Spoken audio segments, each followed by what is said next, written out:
Everyone welcome back to my channel. आज हम लोग क्वेश्चन नंबर 11 सॉल्व करेंगे। इससे पहले वाली वीडियो में क्वेश्चन नंबर 10 तक सॉल्व कर दिया है। अगर आपने वो वीडियो नहीं देखी है तो पहले उसको देखिए और फिर इसे देखिए। क्वेश्चन 11 का फर्स्ट पार्ट है, equity share constitute an important part of the share capital of the company, yet they have some pros and cons in the business. Discuss any 5 disadvantages of issuing equity shares. पहले question को ध्यान से समझना है, फिर उसका answer देना है। क्वेश्चन बोल रहा है कि इक्विटी शेयर जो है ये एक इम्पॉर्टेंट पार्ट है share capital of the company के। क्यों? क्योंकि इनके कुछ प्रॉज हैं और इनके कॉन्स हैं, है ना। इक्विटी शेयर तो कॉन्स्टिट्यूट करता ही है एक important part share capital company का, और इसके कुछ इम्पॉर्टेंट भी है और कुछ इसका डिसएडवांटेज भी है।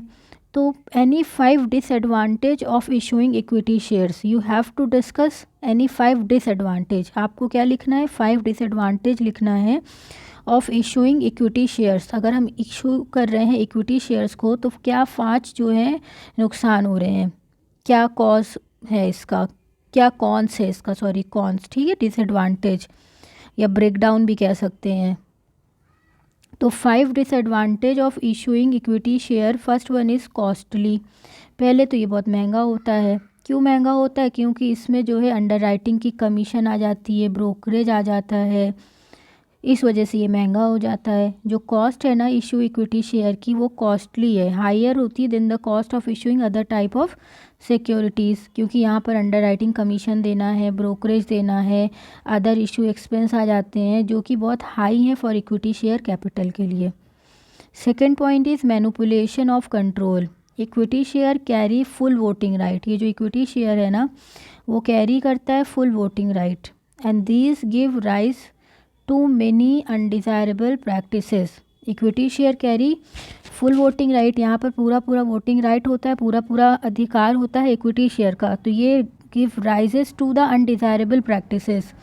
कभी कभी गलत डिसीजन भी होता है, तो जो भी इक्विटी शेयर कंबाइन हो जाते हैं और कहते हैं कि नहीं यही डिसीजन हम लेंगे, यही कंपनी के लिए वेलफेयर की बात होगी, तो इसीलिए लिखा जा रहा है कि यहाँ पर फुल वोटिंग राइट होता है। These give rise to many undesirable practices by persons who seek to gain control over the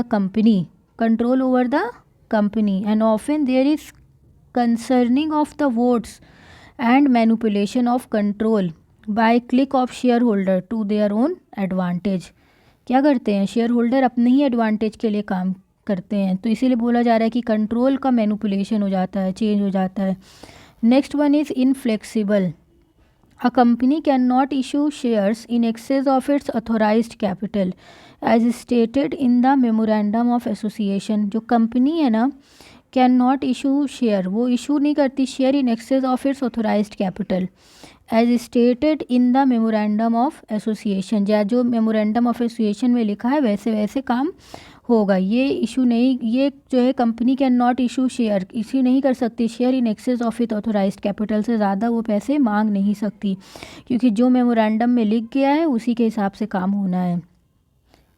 जब वो सिलेबस डिस्कस करेंगे तो वहाँ पर आपको मीनिंग बताएंगे मेमोरेंडम ऑफ एसोसिएशन क्या होता है, आर्टिकल ऑफ एसोसिएशन क्या होता है, ठीक है। Next point is high risk. ये जो इक्विटी शेयर होल्डर्स होते हैं ये सिंक और स्विम, मतलब डूबते हैं निकलते हैं, डूबते हैं निकलते हैं। क्यों? क्योंकि इनका रिस्क बहुत ज़्यादा होता है।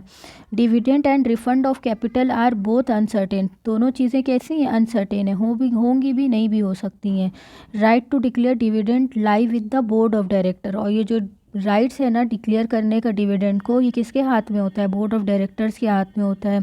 Share holders can not increase the rate of dividends. और शेयर होल्डर तो कभी भी इंक्रीज नहीं कर सकते rate of dividend recommended by the board of director. तो price of shares keep on fluctuating. ये जो प्राइस है ना शेयर्स का ये कीप ऑन फ्लक्चुएटिंग, बढ़ता घटता रहता है, इसीलिए यहाँ कहा जाता है कि हाई रिस्क होगा। Next one is danger of over capitalisation. क्यों डेंजर होता है? ओवर कैपिटलाइजेशन से क्या नुकसान हो जाएगा? मानिए कि कैपिटल रेज किया गया है थ्रू इक्विटी शेयर से और इज़ नॉट रिफंडेबल, तो है नहीं during the life time of the company, और कंपनी ने जब इशू किया था तो उसको ज़रूरत से ज़्यादा पैसा मिल गया, अब वो वापस भी नहीं कर सकते, तो ओवर कैपिटलाइजेशन हो गया और उनको जो है उन शेयर होल्डर को कंपनी को डिविडेंड भी देना पड़ेगा। तो mistakes in estimation of financial requirement, गलती हो कहाँ से गई, मिस्टेक हो गई कि एस्टिमेट बनाने में फाइनेंशियल रिक्वायरमेंट का, या ओवर इंथुजिज्म में लीड टू ओवर कैपिटलाइजेशन हो गया तो result in lower rate of earning and dividend. जब ज़्यादा लोग होंगे तो कम कम हिस्सा आएगा। मानिए एक पिज़्ज़ा है, ये इस 4 लोग हैं खाली, तो 1 पार्ट ले लेंगे ना, तो सब लोग को मिलेगा। अब मानिए यहाँ पर 4 से ज़्यादा हो गए, इतने हो गए पार्ट, 1 2 3 4 5 6 7 8 लोग हो गए, तो अब कम कम मिलेगा ना, वही इक्विटी शेयर का भी काम है। तो लोअर रेट ऑफ अर्निंग हो जाएगी एंड डिविडेंड हो जाएगा, and finance structure become inflexible. और ये जो फाइनेंस स्ट्रक्चर है ना वो कैसा हो जाएगा, इनफ्लेक्सिबल हो जाएगा। ठीक, तो ये क्वेश्चन हो गया फर्स्ट पार्ट कंप्लीट। अब सेकेंड डिस्कस करते हैं। Electronic banking is banking over the internet and is part of virtual banking. In the light of this statement, state any 3 forms of electronic banking. Electronic banking is banking, ये क्या है, ये एक banking है over the internet पे जो होती है, and is a part of virtual banking, और ये किसका पार्ट बनती है, वर्चुअल बैंकिंग का। In the light of this statement state any 3 forms of electronic banking. यहाँ पर आपको क्या बताना है, इलेक्ट्रॉनिक बैंकिंग का फॉर्म बताना है। तो ये जो है ना क्वेश्चन, ये किस चैप्टर से है पता है, chapter banking latest trend, chapter number 4 का है। वहाँ पर बताया गया था आरटीजीएस क्या है, एनईएफटी क्या है, ई बैंकिंग क्या है, मेन फॉर्म कौन कौन से होते हैं इलेक्ट्रॉनिक बैंकिंग के। तो जब क्वेश्चन डिस्कस करेंगे आगे, तो फिर जब सिलेबस कंटेंट डिस्कस करेंगे तब फिर आगे ये सब चीज़ें भी डिस्कस कर लेंगे। तो अभी तो 3 फॉर्म ही पूछा है इलेक्ट्रॉनिक बैंकिंग का, तो वो 3 फॉर्म ही डिस्कस करेंगे। ठीक, तो first one is electronic fund transfer, NEFTS. ये क्या होता है, इलेक्ट्रॉनिक फंड ट्रांसफ़र। यहाँ पर money can be transfer from one account to another account.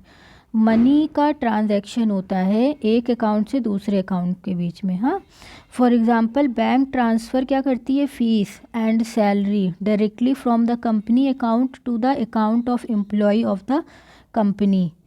कोई भी बैंक है उसको सैलरी देना है एम्प्लॉय की, तो एनएफटी की हेल्प से वो डायरेक्ट जो है एम्प्लॉय के अकाउंट में पैसा ट्रांसफ़र हो जाता है। और एम्प्लॉय को वेजेस, एम्प्लॉय को बिल पे करना है तो अकाउंट से डिडक्ट वो भी हो जाता है directly with the help of NEFT की मदद से, इलेक्ट्रॉनिक फ़ंड ट्रांसफ़र की वजह से।